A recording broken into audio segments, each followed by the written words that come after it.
I got so much motherfucking design on right now. Break it down, bring it back, make it clap. I got 3 old thoughts, new block, wear that thing. Bitches on my line, and you know.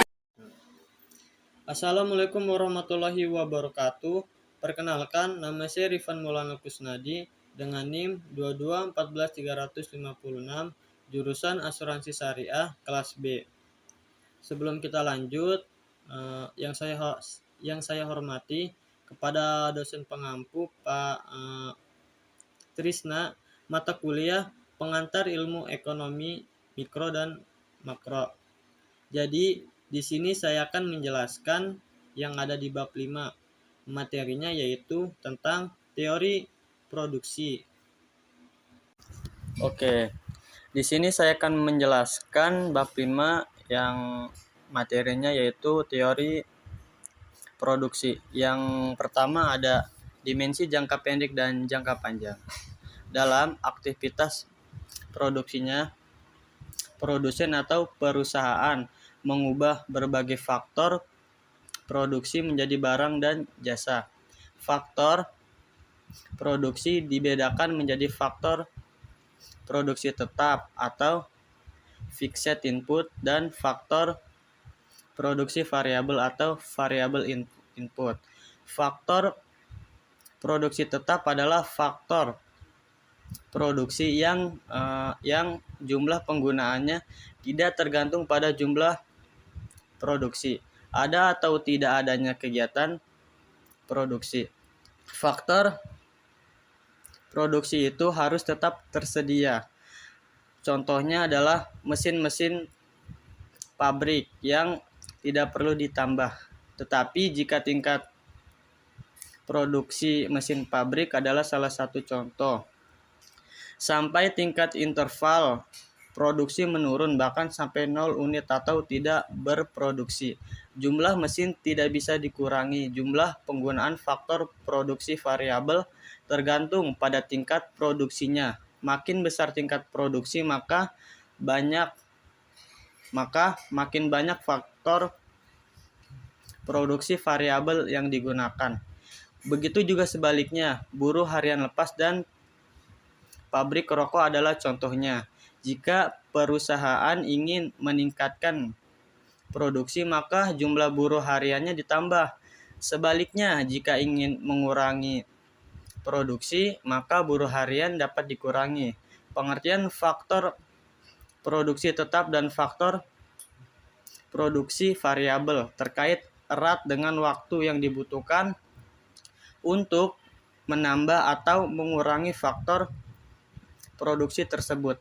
Mesin dikatakan sebagai faktor produksi tetap karena dalam jangka pendek atau kurang dari setahun susah untuk ditambah atau dikurangi.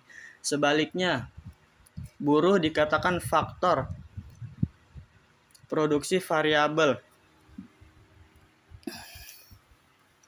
karena jumlah kebutuhannya dapat disediakan dalam waktu kurang dari 1 tahun. Dalam jangka panjang atau biasa disebut dengan long run dan sangat panjang atau biasa disebut dengan very long run, semua faktor produksi sifatnya variabel. Perusahaan dapat menambah atau mengurangi kapasitas produksi dengan menambah atau mengurangi mesin produksi. Dalam konteks manajemen, jangka panjang dan jangka sangat panjang berkaitan dengan ukuran waktu kronologis. Misalnya pada kualifikasi yang menyatakan bahwa jangka panjang berkisar antara 5-25 tahun. Jangka sangat panjang bila waktunya lebih dari 25 tahun. Teori produksi tidak mendefinisikan jangka pendek dan jangka panjang secara kronologis. Periode jangka pendek adalah periode produksi di mana perusahaan tidak mampu dengan segera melakukan penyesuaian jumlah penggunaan salah satu atau beberapa faktor produksi. Periode jangka panjang adalah periode produksi di mana semua faktor produksi menjadi faktor produksi variabel. Tenggang waktu jangka pendek Setiap perusahaan berbeda-beda, tergantung jenis usahanya. Perusahaan yang memproduksi barang-barang modal, periode jangka pendeknya barangkali 5 tahun, sebab perusahaan membutuhkan waktu minimal 5 tahun untuk menambah kapasitas produksi dengan menambah mesin. Perusahaan yang bergerak di industri pengolahan atau periode jangka pendeknya lebih singkat. Perusahaan yang mengolah makanan kalengan atau periode jangka pendeknya barangkali hanya 2 atau 3 tahun. Adakah perusahaan yang jangka pendeknya kurang dari 1 tahun? Ada, misalnya restoran kelas menengah ke bawah yang faktor produksinya tetap adalah rumah dan peralatan masak atau makan. Mereka mampu menyesuaikan kapasitas produksi dalam tempo kurang dari 1 tahun. Bahkan pedagang bakso keliling yang faktor produksinya tetap hanya berupa gerobak dorong, mangkok, dan kompor. Periode pendeknya hanya sebulan. Selanjutnya yang kedua ada model produksi dengan satu faktor produksi variabel. Pengertian produksi dengan satu faktor produksi variabel adalah pengertian analisis jangka pendek di mana ada faktor produksi yang tidak dapat diubah. Ketika mencoba memahami proses alokasi faktor produksi oleh perusahaan ekonomi, membagi faktor produksi menjadi barang modal atau kapital dan tenaga kerja atau labor. Hubungan matematis penggunaan faktor produksi yang menghalalkan output maksimum disebut fungsi produksi. Terus di sini ada rumus tentang model produksi dengan satu faktor produksi variabel, di mana Q adalah tingkat output dan K adalah barang modal dan L adalah tenaga kerja atau buruh. Dalam model produksi satu faktor produksi variabel, barang modal dianggap faktor produksi tetap. Keputusan produksi ditentukan berdasarkan alokasi efisiensi tenaga kerja. Terus ini ada produksi total, produksi marginal dan produksi rata-rata. Jadi pengertian dari produksi total adalah banyaknya produksi yang dihasilkan dari penggunaan total faktor produksi. Terus pengertian dari produksi marginal adalah atau biasa disebut dengan marginal products adalah tambahan produksi karena penambahan penggunaan satu unit faktor produksi. Faktor produksi rata-rata atau average products adalah rata-rata output yang dihasilkan per unit faktor produksi. Terus ini ada rumusnya juga tentang produksi total, di mana TP adalah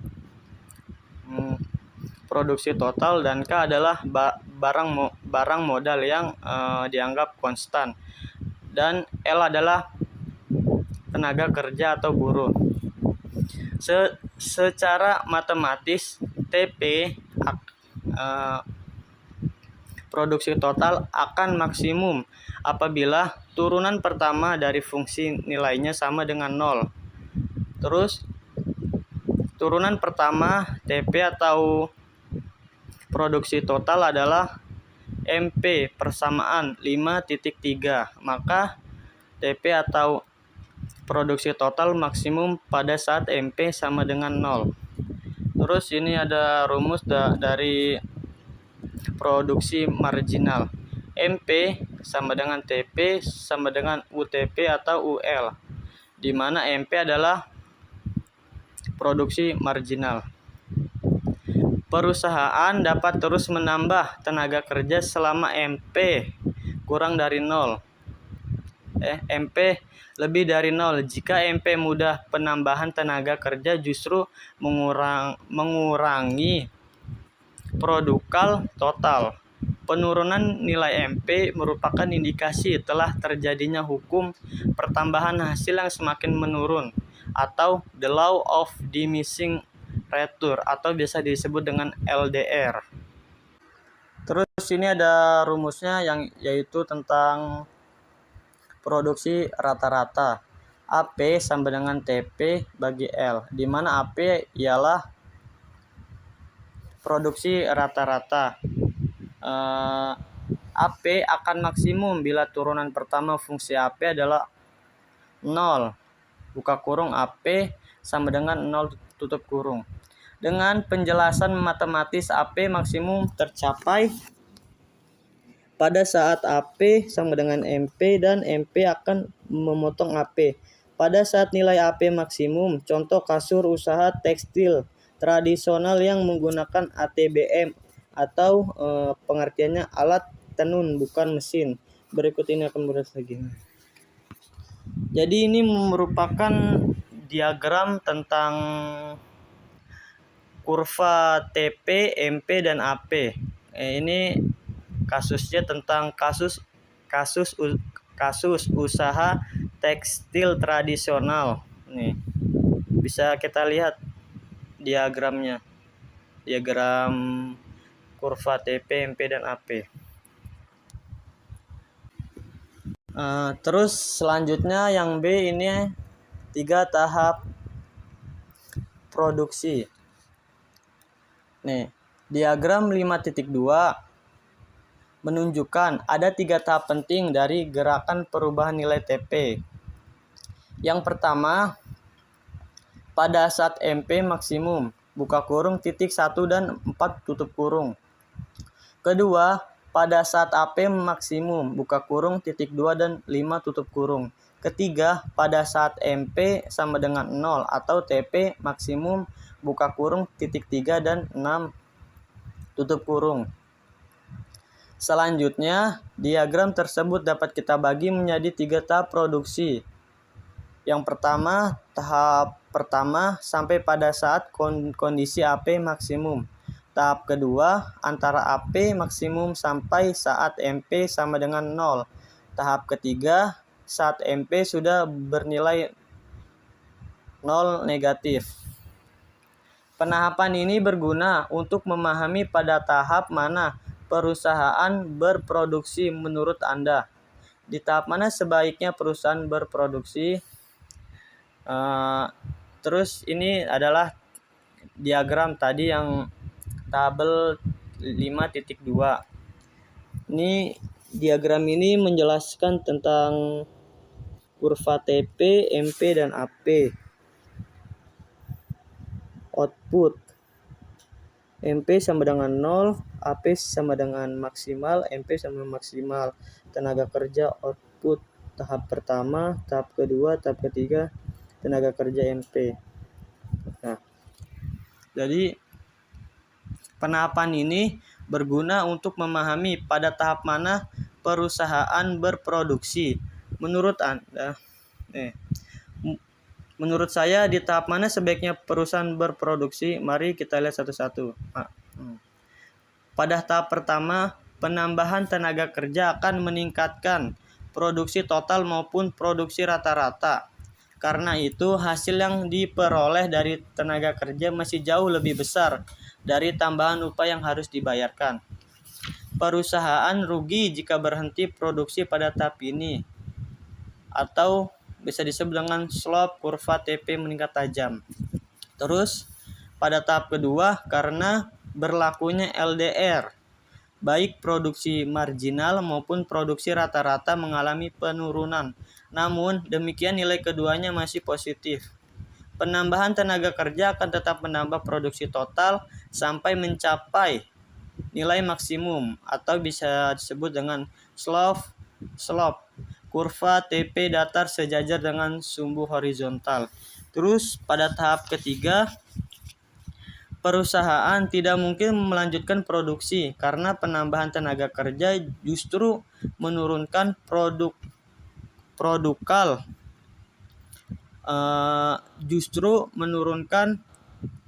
produksi total. Perusahaan akan mengalami kerugian atau biasa disebut dengan slope kurva TP negatif. Nah, ini rumusnya ada yaitu W sama dengan MP buka kurung P tutup kurung. Yang C ini ada, terus selanjutnya yang C. Perkembangan teknologi. Kemajuan teknologi dapat membuat tingkat produktivitas meningkat. Secara grafis dapat digambarkan dengan semakin luasnya bidang yang dibatasi kurva TP. Terus ini dapat kita lihat pada diagram 5.3. Akibat kemajuan teknologi luas, kurva TP3 lebih dari TP2 lebih dari TP1. Artinya, jumlah output yang dihasilkan per unit faktor produksi semakin besar. Dari diagram ini dapat kita simpulkan bahwa Q3 bagi Q3 garis bawah L1 lebih besar dari Q2 garis bawah L1 lebih besar dari Q1 garis bawah L1. Seorang ekonom senior yaitu Paul Krugman menggunakan konsep ini untuk menjelaskan mengapa negara-negara yang dikenal sebagai macan Asia atau biasa disebut dengan Asia Timur mengalami krisis ekonomi di akhir dasawarsa ini.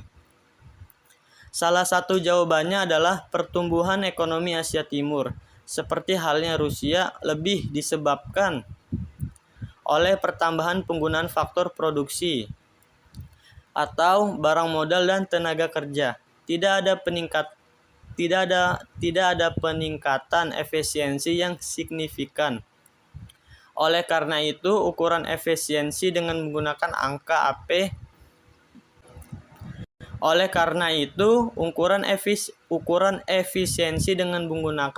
AP harus ditinjau ulang. Paul Krugman kemudian mengusulkan TFP atau Total Factor Productivity sebagai ukuran efisiensi. Pada prinsipnya, metode ini ingin memisahkan pengaruh barang modal, teknologi, dan SDM terhadap pertumbuhan ekonomi. Dari pemisahan itu akan terlihat apakah ada kemajuan efisiensi yang signifikan. Angka pertumbuhan TFP atau Total Factor Productivity yang besar mengindikasikan perkembangan efisiensi yang semakin signifikan. Terus selanjutnya yang ketiga adalah model produksi dengan dua faktor produksi variabel. Yang A bisa disebut dengan isokuan atau isokuan. Isokuan adalah kurva yang menggambarkan berbagai kombinasi penggunaan dua macam faktor produksi variabel secara efisien dengan tingkat teknologi tertentu yang menghasilkan tingkat produksi yang sama. Contohnya yaitu misalnya kasus usaha tekstil tradisional. Di muka kita perlonggar asumsinya dengan menyatakan bahwa mesin dapat ditambah. Bisa kita lihat dari tabel 5.2 datanya sebagai berikut.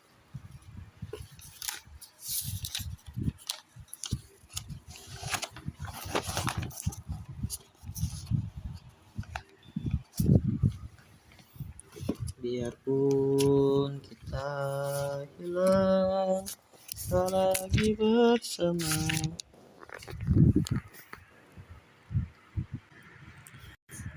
Dapat kita lihat bahwa tingkat produksi 105 bal tekstil dapat dicapai dengan beberapa kombinasi faktor produksi, yaitu 1 mesin dengan 5 tenaga kerja, 2 mesin dengan 3 tenaga kerja, dan seterusnya. Selanjutnya, kita dapat menurunkan kurva Isokuan pada diagram 5.4 ini. Isokuannya 105 unit, terus angka yang paling tertingginya 5, itu berada di 4. Ini yang garis ke atas ini mesinnya. Selanjutnya ada asumsi-asumsi Isokuan. Yang pertama ada konveksitas atau bisa disebut dengan convexity. Asumsi konveksitas analogi dengan asumsi pada pembahasan perilaku konsumen, yaitu kurva indiferensi yang menurun dari kiri atas ke kanan bawah, atau bisa disebut dengan downward sloping. Produsen dapat melakukan berbagai kombinasi penggunaan 2 macam faktor produksi untuk menjaga agar tingkat produksi tetap. Kesediaan produsen untuk mengorbankan faktor produksi yang satu demi menambah penggunaan faktor produksi yang lain. Untuk menjaga tingkat produksi pada Isokuan yang sama disebut derajat teknik substitusi faktor produksi atau marginal rate of technical substitution, atau bisa disebut dengan singkatannya MRTS. MRTS adalah bilangan yang menunjukkan berapa unit faktor produksi L harus dikorbankan untuk menambah 1 unit faktor produksi K pada tingkat produksi yang sama. Jika L adalah tenaga kerja dan K adalah barang modal atau mesin, maka MRTS adalah berapa unit tenaga kerja yang harus dikorbankan untuk menambah 1 unit mesin demi menjaga produksi pada tingkat yang sama. Dasar pertimbangan substitusi faktor produksi adalah perbandingan rasio produktivitas. Dapat kita lihat di diagram 5.5 ini, yaitu Y-nya sama dengan barang modal dan X sama dengan tenaga kerja. Kan Isokuan.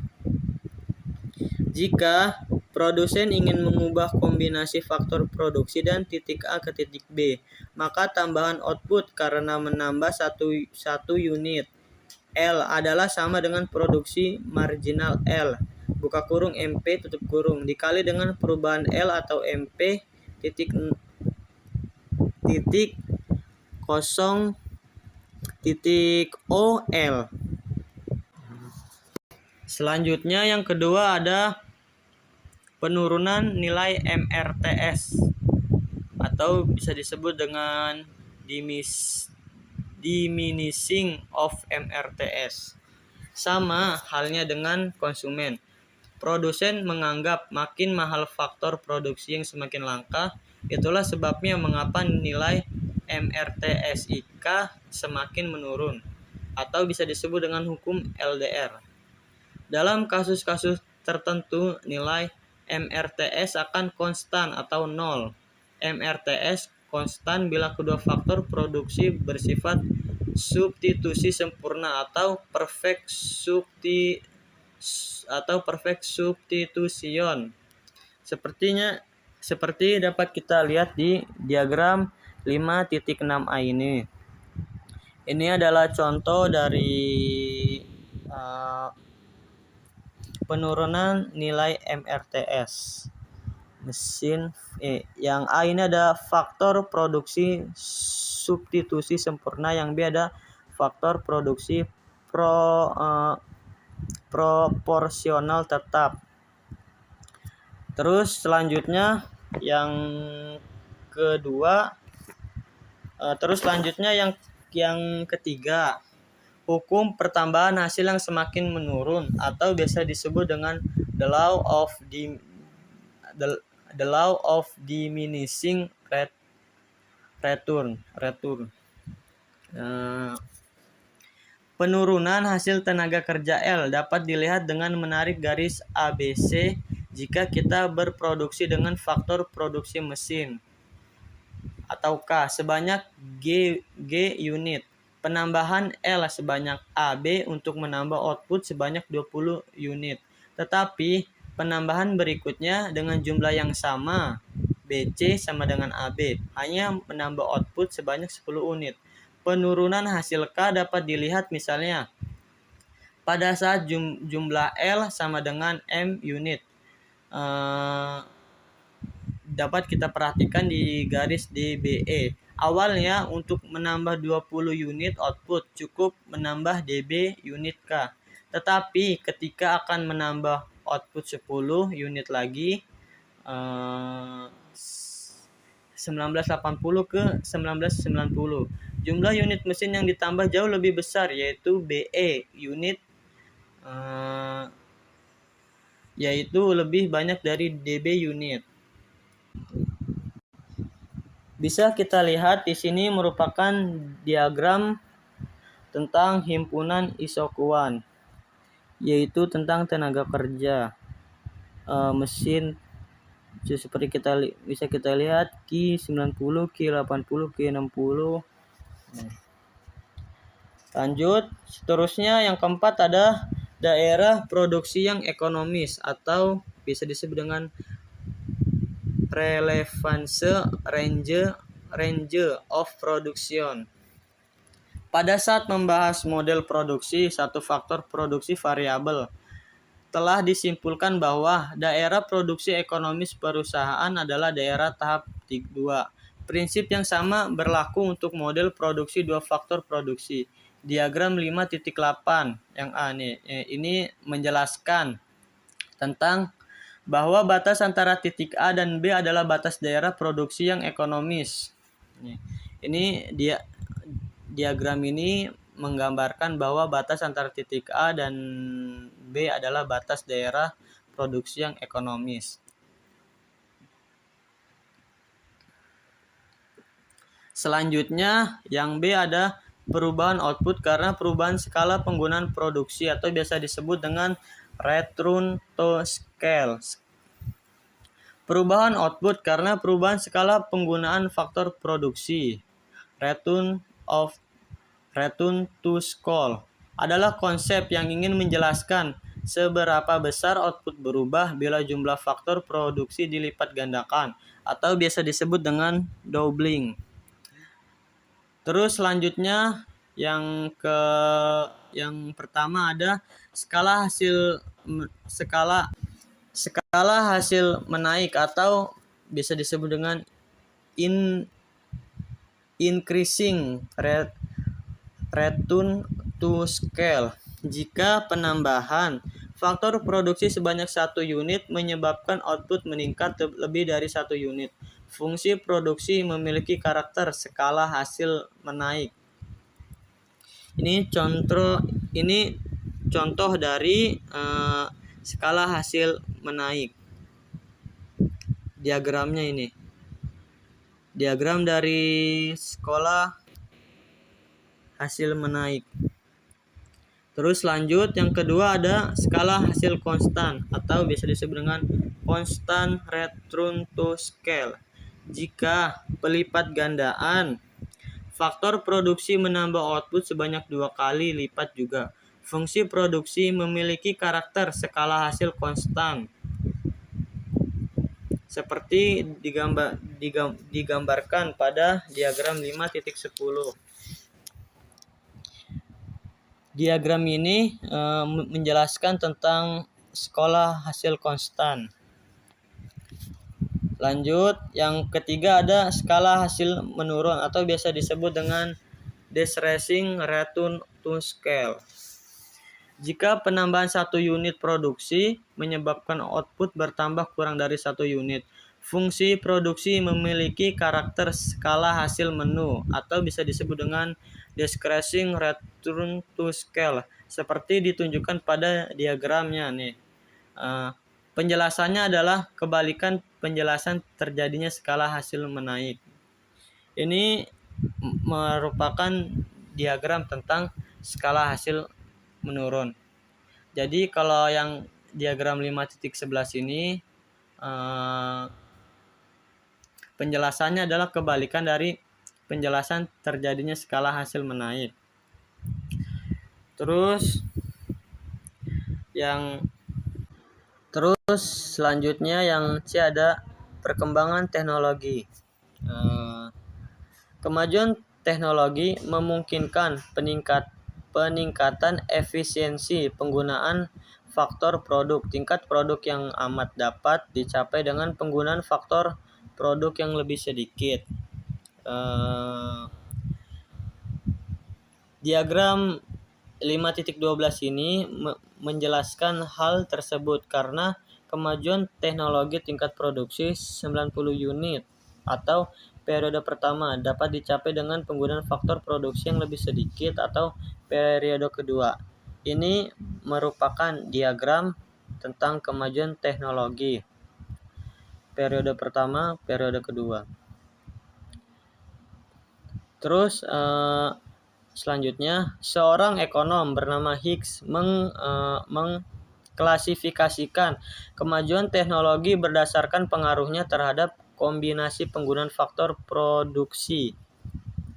Bila kemajuan teknologi mengakibatkan porsi penggunaan barang modal menjadi lebih besar dibanding tenaga kerja, disebut dengan teknologi padat modal atau biasa disebut dengan capital using atau capital intensive. Sebaliknya, jika menyebabkan pori penggunaan tenaga kerja menjadi lebih besar atau bisa disebut dengan teknologi padat karya atau labor using atau labor intensor. Jika tidak mengubah porsi atau rasio faktor produksi tetap disebut dengan teknologi netral atau neutral teknologi. Selanjutnya, perubahan itu dapat dilihat dari angka MRTS yang tercermin dari perubahan sudut kemiringan isokuan. Jadi diagram 5.13 ini menjelaskan tentang capital intensif atau padat modal. Yang kedua ini menjelaskan tentang neutral. Terus yang ketiga ini menjelaskan tentang padat karya. Nih, yang diagram A ini porsi penggunaan barang modal atau mesin makin besar. Terus yang B ini porsi penggunaan barang modal atau mesin tetap. Terus yang C ini porsi penggunaan tenaga kerja makin besar atau barang modal menurun. Selanjutnya, teknologi harus melewati 3 tahap sebelum dapat memenuhi efisiensi. Tahap pertama adalah penemuan atau invention. Riset pengetahuan bertujuan menemukan teknologi baru untuk proses produksi. Tetapi hasil penemuan tidak ada artinya bila para produsen atau pengusaha tidak berani mengaplikasikan dengan melakukan inovasi. Umumnya hanya sedikit pengusaha yang berani melakukan inovasi awal. Tetapi keberhasilan inovasi akan mengundang makin banyak pengusaha yang mau melakukannya. Terjadilah penyebaran inovasi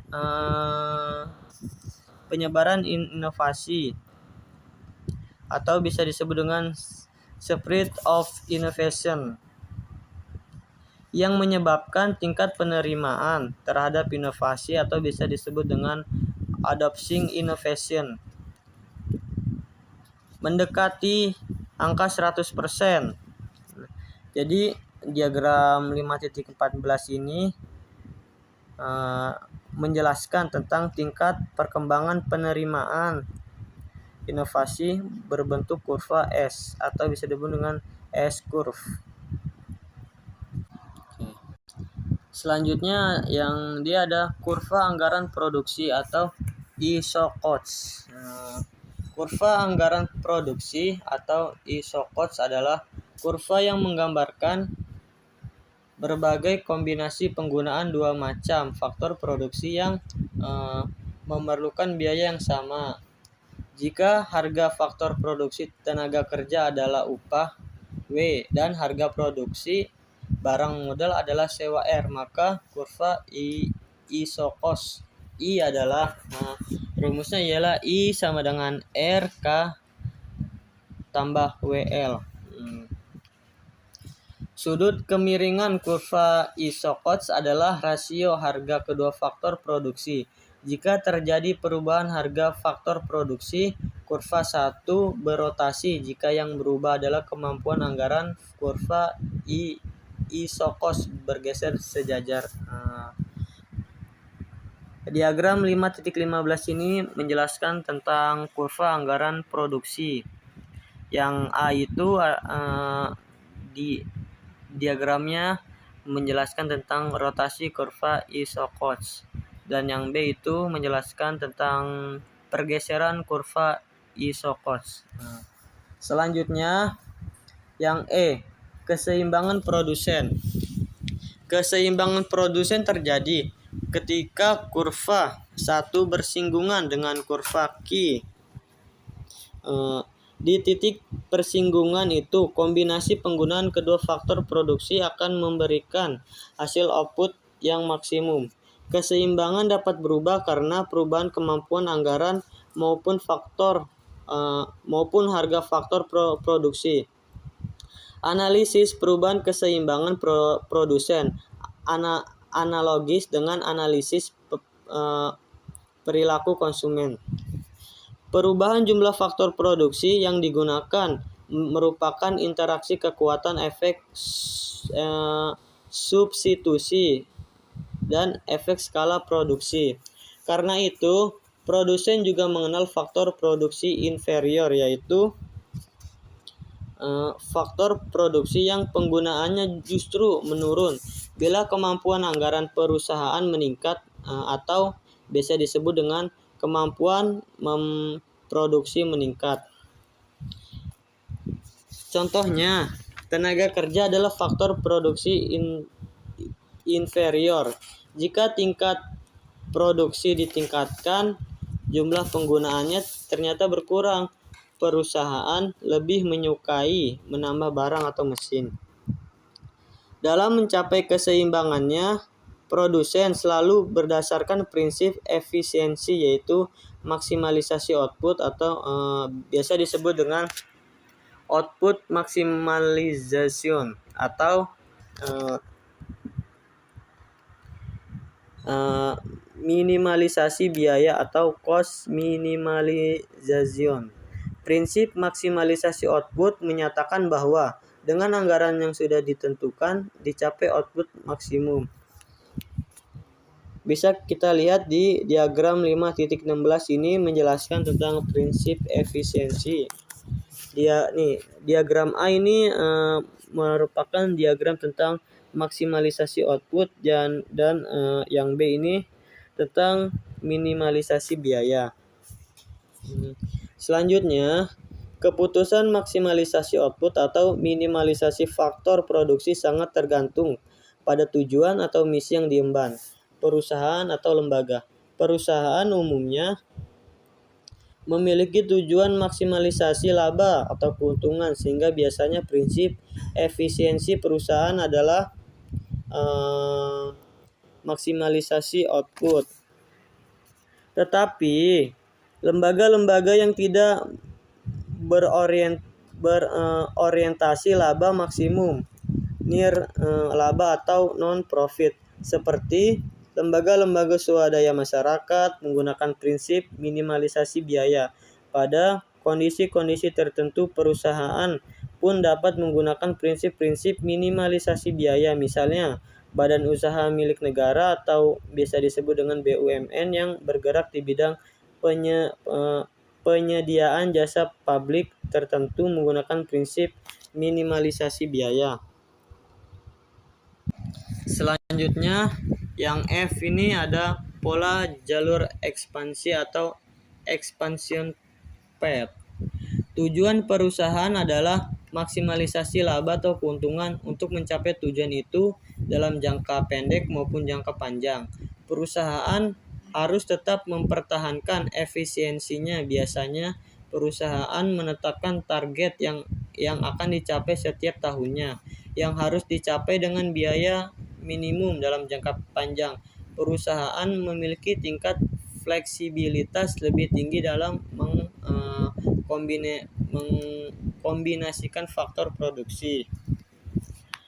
Nih, diagram 5.17 ini menunjukkan keseimbangan awal di titik A, persinggungan garis anggaran L1 dengan isokuan Q1. Dalam jangka pendek, jika perusahaan ingin mengubah kombinasi faktor produksi seperti di titik B atau C tetap pada Q1, anggaran produksi harus ditingkatkan sampai ke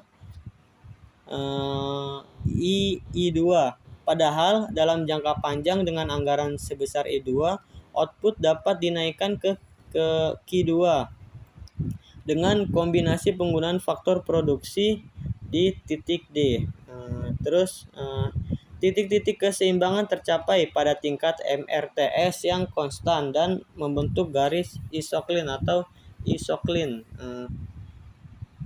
Diagram 5.17 ini menunjukkan bahwa titik-titik keseimbangan produsen adalah di titik A, D, K, L dan seterusnya.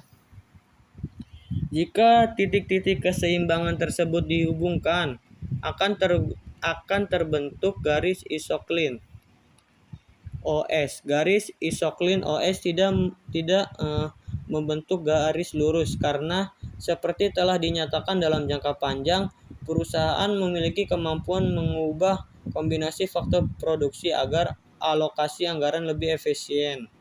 Untuk fungsi produksi skala hasil konstan atau constant return to scale, isoklin berbentuk garis lurus QEOR. Hal ini karena dalam fungsi produksi CRS, rasio faktor produksi tidak berubah atau konstan.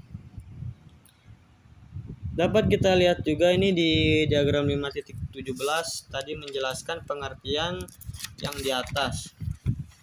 Selanjutnya, bila ekspansi produksi berdasarkan asumsi bahwa harga faktor produksi tidak berubah, isoklin merupakan garis jalur ekspansi atau expansion path. Garis ini menunjukkan bagaimana proporsi penggunaan faktor produksi berubah karena perubahan atau penambahan tingkat produksi. Bila harga faktor produksi dianggap tetap. Jadi diagram 5.18 ini menunjukkan jalur ekspansi pada umumnya, sedangkan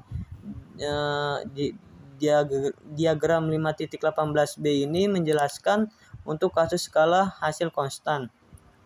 Jadi yang A ini menjelaskan tentang kasus umum dan yang B ini menjelaskan tentang kasus skala konstan atau bisa disebut dengan CRS. Sekian penjelasan dari saya.